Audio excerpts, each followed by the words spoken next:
Hello and welcome back to our Ironman challenge in Pendor. We're currently in a battle against some Deshar vassals. Maybe we'll be able to take them prisoner. I would very much like that because then we would maybe get a little bit of extra honor. And, well, if they have a bad personality, then we can also take them prisoner and maybe get a little bit of a ransom boost in terms of money. Now, I have been playing a little bit off screen, mainly because I wanted to try and get us to a position where we could actually start attacking enemy vassals, or at the very least trying to do a little bit of warfare here and there, a little bit of skirmishing, something like that.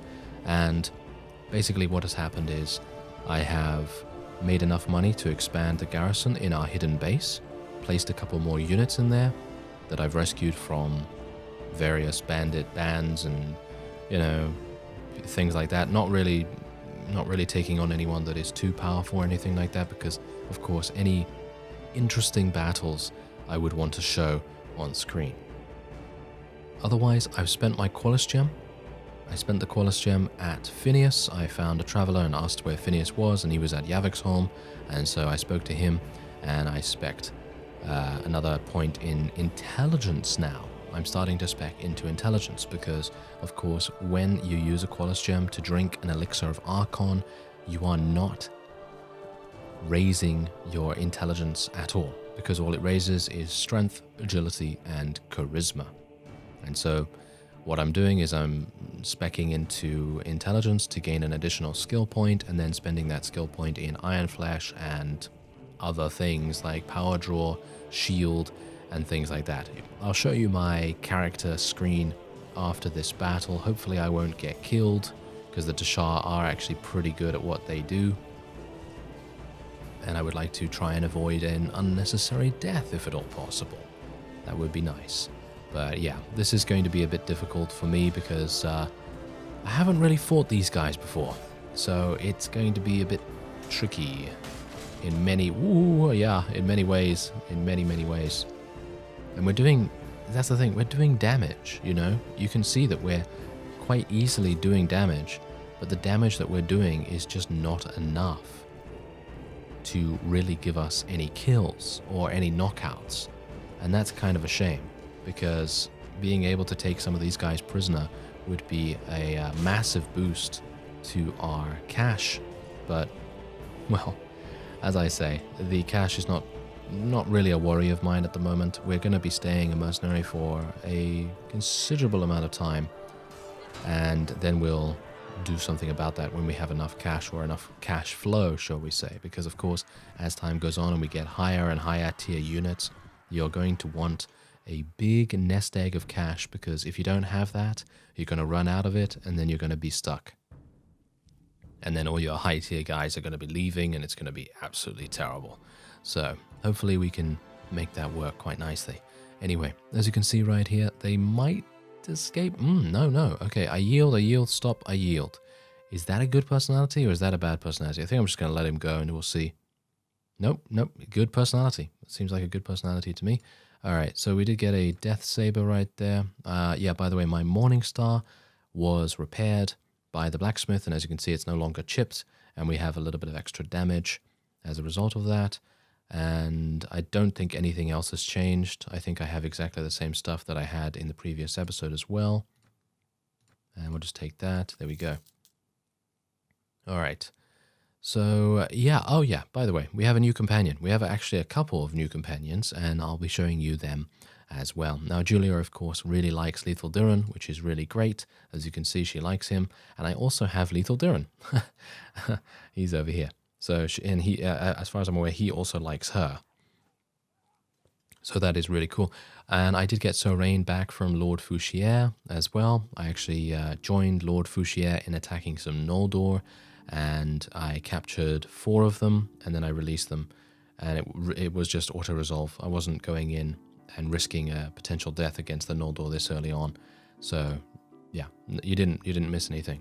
You didn't miss anything at all.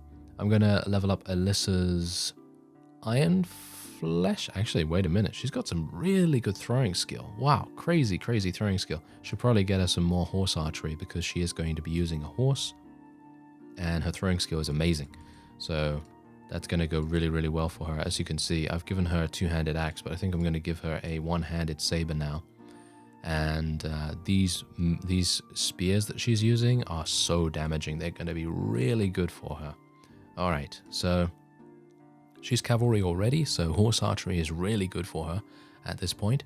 And as you can see, we have a number of pretty good units. Maiden Adventurers, I got these from a ransom broker because I don't know whether you know this, but some ransom brokers are a part of the Red Brotherhood, technically. Borgi the Fat is actually one of these, and you can speak to them, and they will give you an opportunity in the form of being able to recruit units that they have available.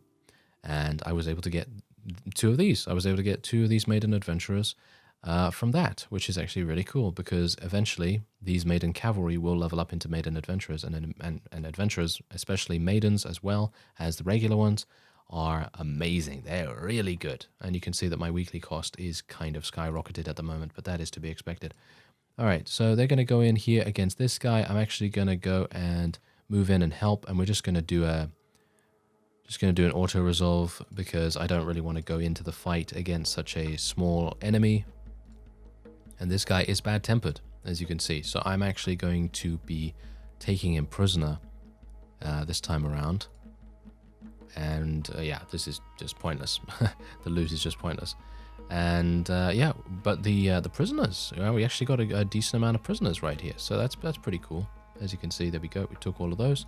And we are going to be placing some of them in our hidden base as well. Basically, anytime I get some units that are relatively low tier, so nothing extremely powerful for us to actually, have help in these fights, I generally tend to place those in our hidden bases garrison. Okay, so it seems like we have a bit of a potential fight on our hands here, an actual real fight for once, instead of just a regular auto-resolve one. So let's see if we can maybe help these guys out a little bit. Not really a big fan of putting my life on the line here, but we're going to try it, and we're going to go and move in and help. Technically, I could do an auto-resolve right here, but I kind of want to stay away from auto-resolve as much as possible, because it is a little bit... I'm not going to say it's cheating in an Ironman challenge, but I kind of just want to try to limit the amount that I use auto-resolve, because it is fundamentally circumventing the entire point of the Ironman challenge. If you're not doing the Ironman challenge and you're just playing Pendor normally, or if you're doing a very easy fight that you just want to get over with, like I showed just now against that guy with 10 units, then I think auto-resolve is perfectly fine. Also, maybe auto-resolving against Noldor, at least initially, when you're still a low level, I'm perfectly fine with that as well. I just think that later on down the line, when you have overwhelming forces, or at the very least when you have, I don't know, a very strong character, then it's going to be okay for you to auto-resolve as well.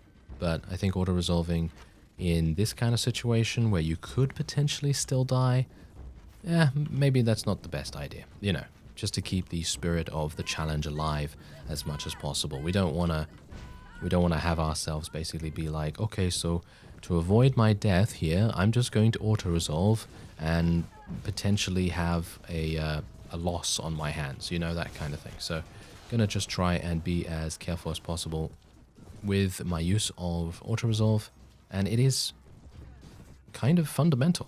It is kind of fundamental to Warband in many respects, because that does have a pretty significant effect on who's going to win, basically. Your combat strength is like the biggest thing in Pendor at the very least, and in general, because that's what auto-resolve takes into account. It takes your combat strength, and every single unit that you have and every single unit that the enemy has a particular value assigned to them, and that is their combat strength.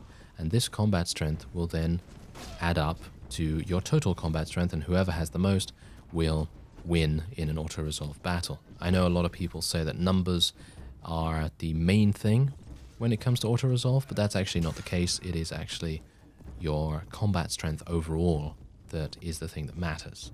So you don't really need to worry if you're, like, for example, up against a unique spawn in Pendor, for example, and this unique spawn, let's say they have 500 and you've got 100, but they only have peasants and you have adventurers.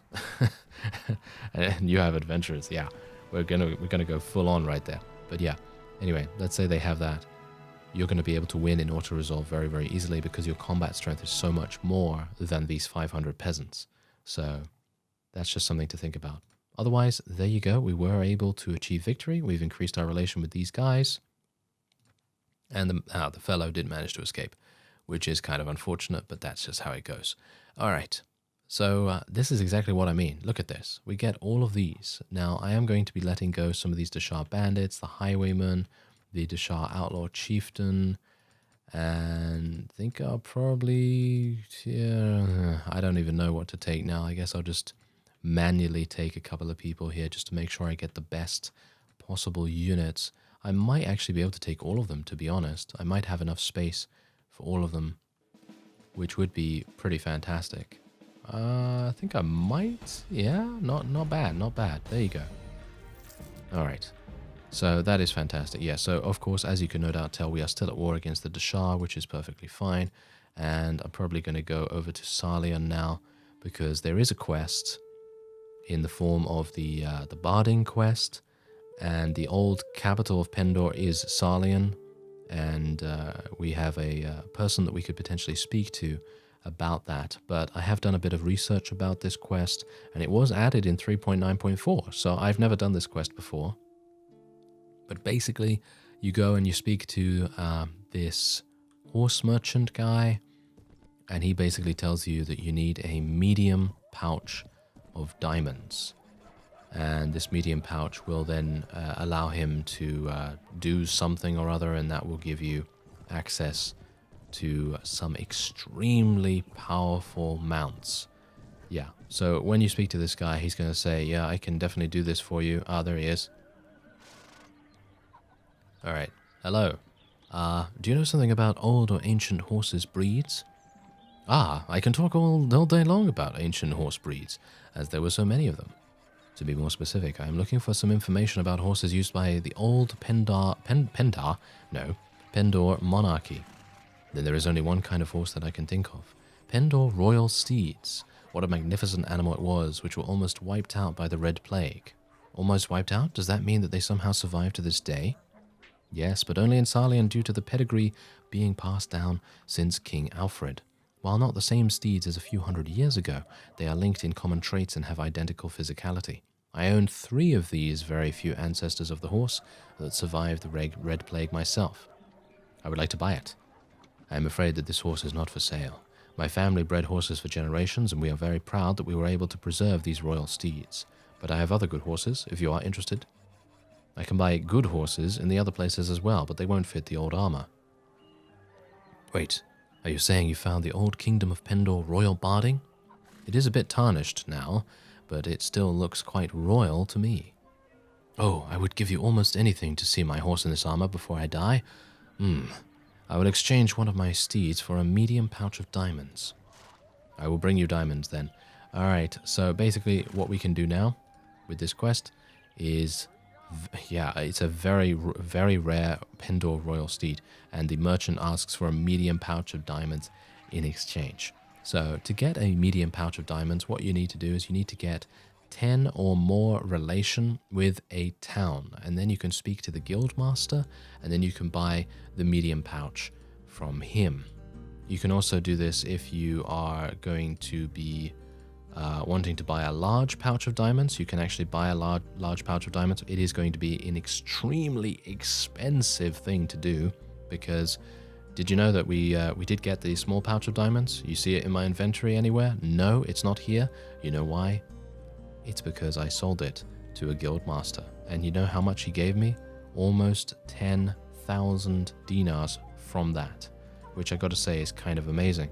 So you can only imagine how much the medium pouch and the large pouch are actually going to be. So you're going to need a lot of cash to be able to afford this particular horse.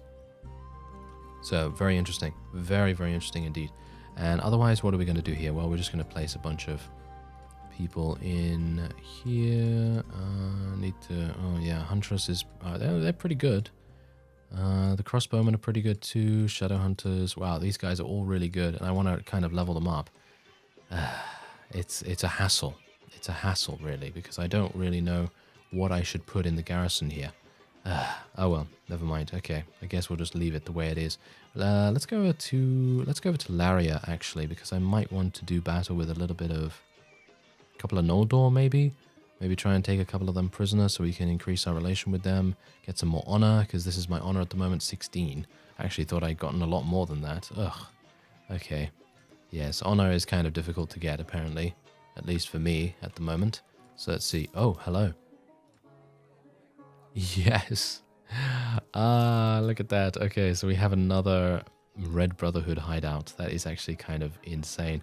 Let's get some of these Barclay adventurers, and there's a farmer here, so let's go and help him with his bandit infestation.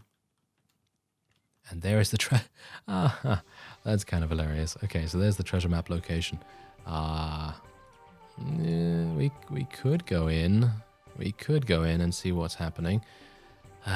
Do I want to? I kind of do, actually. I kind of do. Well, let's just level Anson up a little bit here. And anyone else need leveling up? Nope. Okay.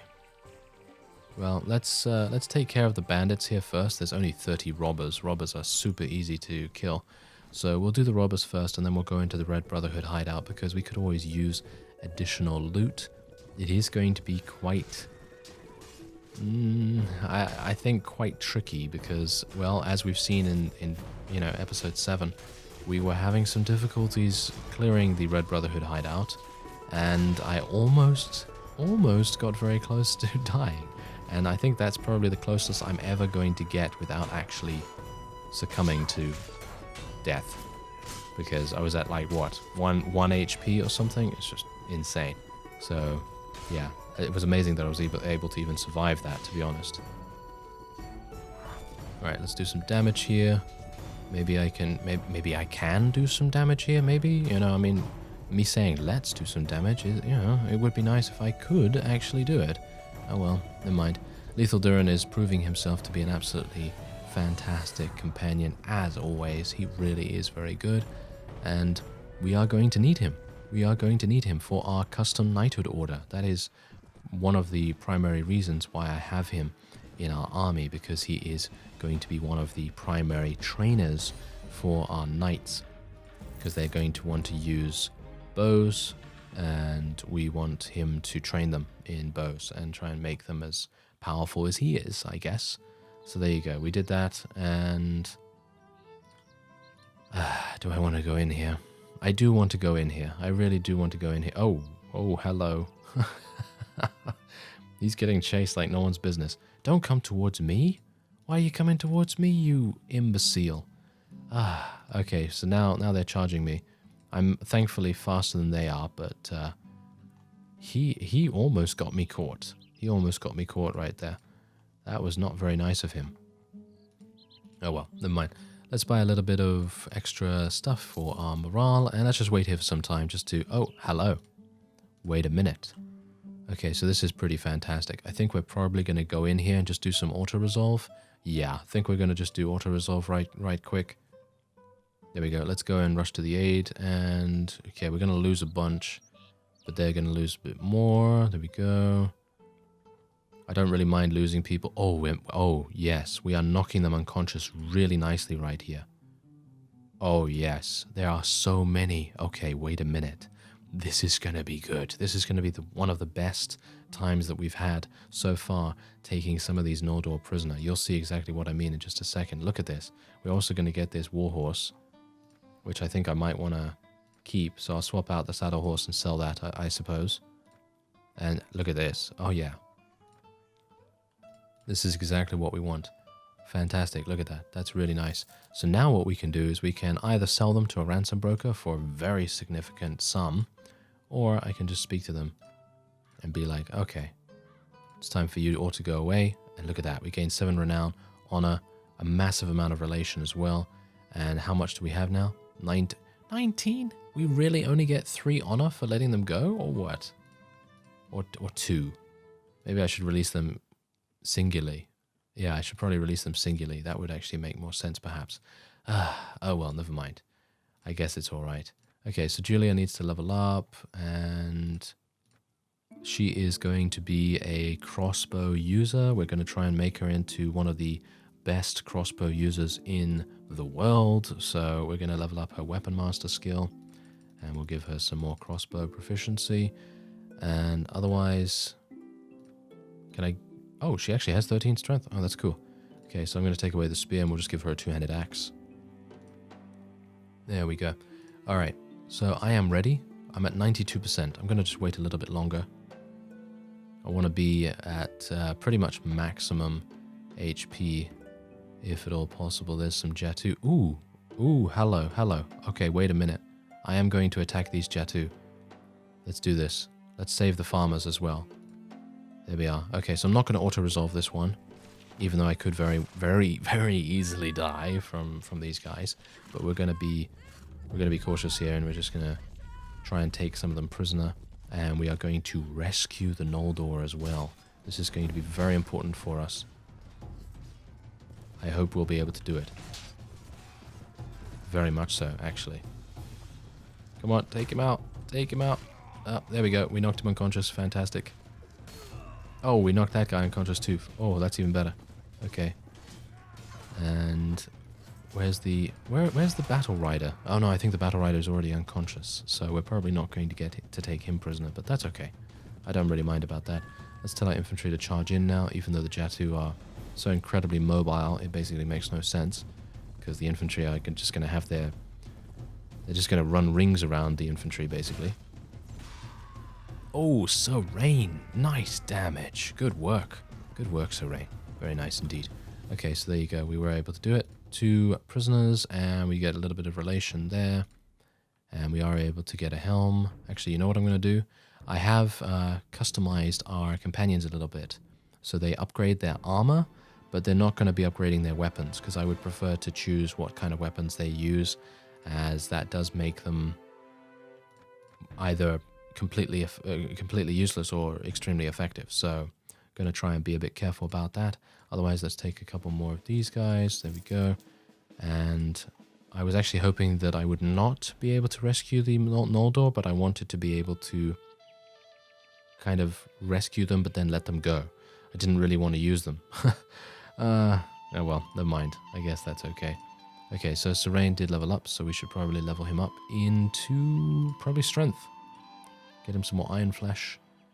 Alright, so I'm sorry to say, but I don't think I'm going to be able to get Warlord Zolkar into a battle with any of these vassals in the area. I have been from Poinsbrook to Ravenstern, from Ravenstern to Poinsbrook, attempting to get him into some kind of battle, but unfortunately, people just aren't cooperating. The Ravenstern and Sarlian are currently embroiled in a war, and they are more interested in fighting each other than getting caught by Warlord Zolkar. And I was going to do the Red Brotherhood hideout, but I thought to myself, hey, you know what? It's not for a Qualis gem. It's probably not worth it, because we are just too weak at the moment to potentially, well, try it again, because I have a feeling that we're probably going to have, well, about the same difficulties that we did last time, and I was pretty lucky that I survived that time anyway. Okay, so that's going to be it for this episode. I thank you very much for watching, and I will see you next time.